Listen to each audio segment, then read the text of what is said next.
大家好，我就是吐槽烂片250解说电影人在乎的老车。最近嘛，有不少姐妹让我聊聊谭松韵和徐凯联袂主演的那个《你比星光美丽》。真的，说实话，对于这种剧情来说，无论你是从简介的角度看，还是从剧中人设的角度看，它都会给人一种什么感觉呢？就是似曾相识的感觉。真事儿，如果说你要让别人演这剧吧，可能还好点，但是你要让谭松韵和徐凯演这剧的话，那种感觉就特别强烈。当然，我说这话吧，可能这些演员的粉丝不爱听，但是你不爱听吧，我也得说。首先呢，咱们先说徐凯这边，你看啊，徐凯在此剧中的角色和他之前演的《爱的28定律》和《承欢记》中的角色，你告诉我有什么区别？说白了，这仨剧的剧情框架都大差不差，甚至你把这仨剧男主的人设调换个也一样能演。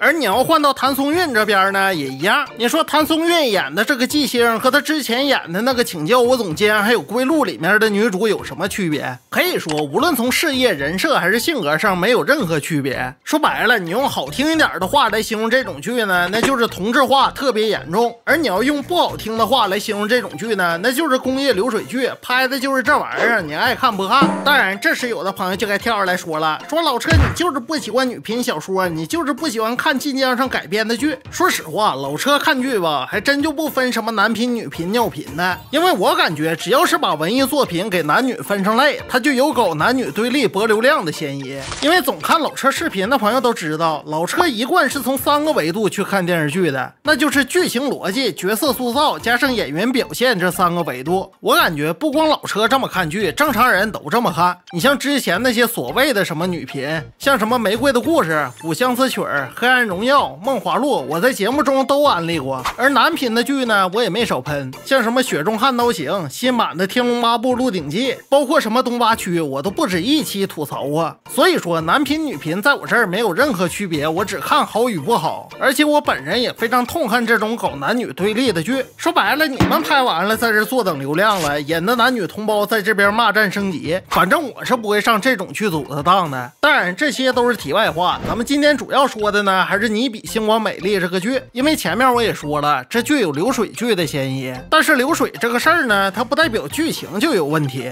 所以说咱们今天呢还是要深度剖析一下这个剧，然后看看这剧到底是怎么回事。首先剧情的歌词大意，老车我就不再细说了，因为这部剧的剧情其实用2-3句话就能给概括了，那就是一个从德国留学归来的海归，也就是咱们男主韩廷，他去接手自己家的家族企业，也就是一个医疗器械的公司。而在他接手的过程中呢，就见到了曾经在自己读大学时候的白月光了，也就是咱们女主季星。而女主现在就是在男主家的子公司负责技术研发，也是他们公司里非常优秀的一个技术骨干。所以说大伙一听我说是剧情人设，应该就能明白，这部剧呢其实就是一个霸道总裁和一个职场员工的旧梦重温。虽然说这剧的剧情非常简单，但是咱们吧也要分成2个部分来说这剧。首先第一个部分呢，就是女主的事业线。真的开头这情节我就感觉这剧非常扯。你说女主在公司里一个负责技术研发的骨干，居然被自己公司的大老板叫去谈生意陪酒。真的从现实层面上来讲，你认为这个剧情可能吗？咋的，你们这么大一个公司就没有公关部啊？而且这事儿轮也轮不到女主啊，你市场部和销售部干啥吃的？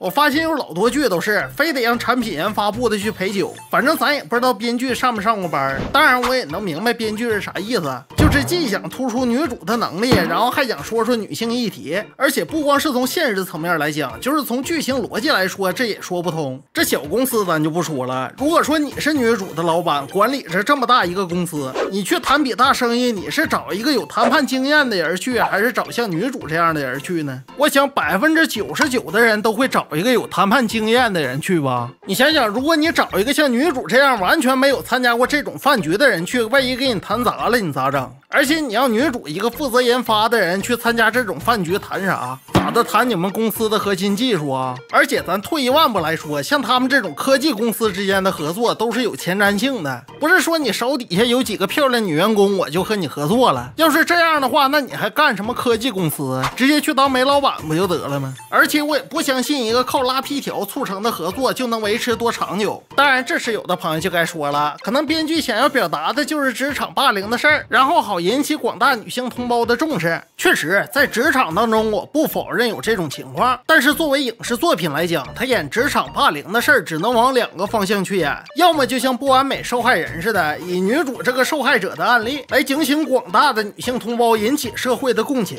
再不你就像新闻女王早见新闻女人不再沉默似的，通过女主的智慧来化解或者说反抗这种职场霸凌的行为，从而维护女性在职场当中的权益。这样吧，也能给那些正在经受职场霸凌或者说职场性骚扰的女性同胞一点启发，或者说一点勇气。但是你看这剧呢，两头都不占。不信你就看剧中这段职场霸凌的戏是咋解决的。这不，最后是喜欢他的男主看见他被动手动脚以后，这才找人把他从饭局之中给支走了，要不然最后这场面是怎么收场还不知道呢。而且就这样，女主还不乐意呢，还嫌男主把他从饭局之中给支走了呢。现在算什么？装不认识我还赶人走？从德国回来，现在当了高高在上的领导，了不起了。还认识我很丢人吗？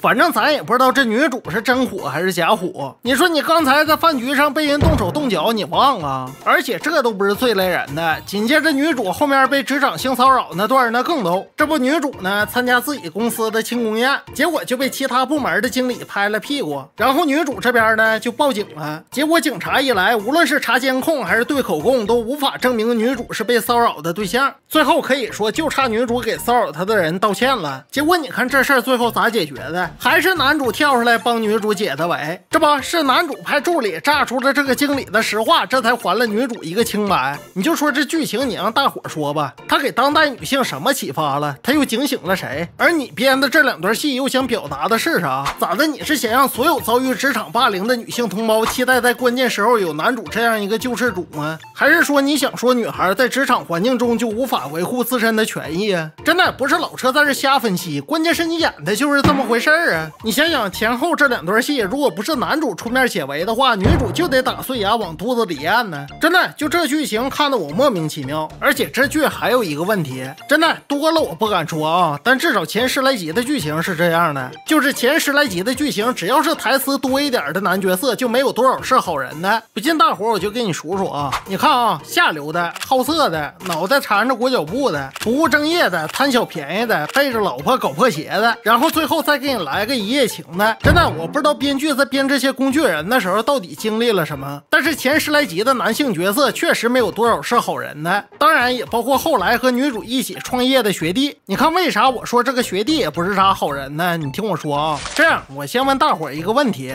你说如果你去拉着别人和你一起创业，那你是不是得在自己有本钱有经验的前提下才去拉别人？结果你看剧中女主这个学弟啊，这不上岗子求女主和他一起创业，结果自己呢是1没有本钱，2没有经验，3没有人脉。来，你就让大伙说说，如果你是女主的话，我要你这合伙人有啥用啊？咋的，我缺爹呀？当然这时有的朋友就该说了，他这学弟好歹还出一个场地呢，是他这学弟把他爸的房子拿来当公司场地，但那有啥用啊？咋的，你在家门口垒个猪圈就能养猪啊？说白了，你猪不还得自己买吗？真的，你要说他这个房子的所有权是他学弟的吧，也行，好歹咱能抵押出去换俩钱啊。结果你没听他这个学弟说吗？这个房子还有可能被他父母收回啊！合着闹了半天出钱出力的事儿都是女主的，而你呢就在公司里坐享其成呗。也就是说，担风险的事儿都是女主这边兜着，你旱涝保收呗。真的，面对这种情况，我想但凡是一个直立行走、思维正常的人，都不会选择和这种人合伙做买卖吧？哎，结果没想到女主这边呢，还真就上套了。哎，不仅把她这些年攒的买房子的钱拿出来创业，而且她这公司连一台生产产品的3D 打印机都买不起，还要从她闺蜜那儿借来10万块钱租设备。真的，这操作属实是给我看傻了。也就是说，她这个逻辑相当于什么呢？你开个油厂需要借钱买榨油机，开个手机修理店呢，你需要雇人修手机。真的，要我说，她这种借钱创业的人最可怕。你要说挣钱吧，顶多还你个本金，哎，要是赔了呢，你这钱还一时半会儿要不回来。要我说，无论男女同胞都别学女主这么借钱创业，要不然到最后你死都不知道咋死的。就像剧中男主说的似的，你要啥经验没有，你开什么公司啊？这家伙连个计划书都写不好，还得男主给你做批注，咋的？老师给学生改作业呢？而且最招笑的是，我还特意瞄眼女主的账户余额，结果里面呢就有16万多。真的，要我说，姐妹，你这点钱就别惦记开什么科技公司了，你直接在路边支一个烧烤摊子不好吗？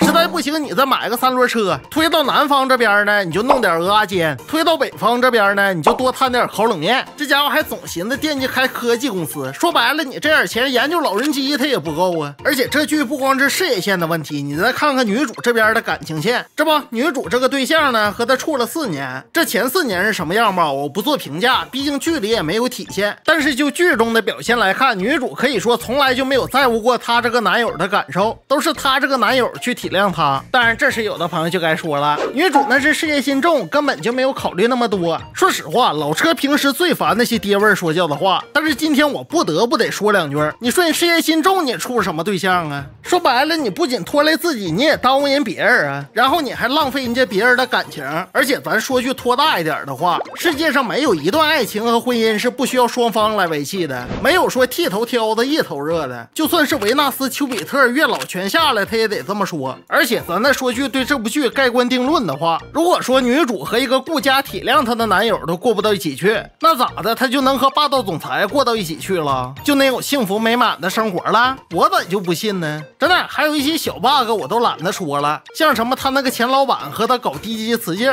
可以说幼稚又可笑。说白了，如果男主不喜欢你，你就算把全公司上下所有的女员工换成男的，他也一样对你没感觉。真的，如果说原著的小说也是这么写的话，由此可见作者的能力也属实一般。反正这剧怎么说呢，好不好看我不敢说，我也不打算踩着剧。真的有这时间呢，我去逗逗狗去吧。行了，我是老车，咱们下期再见。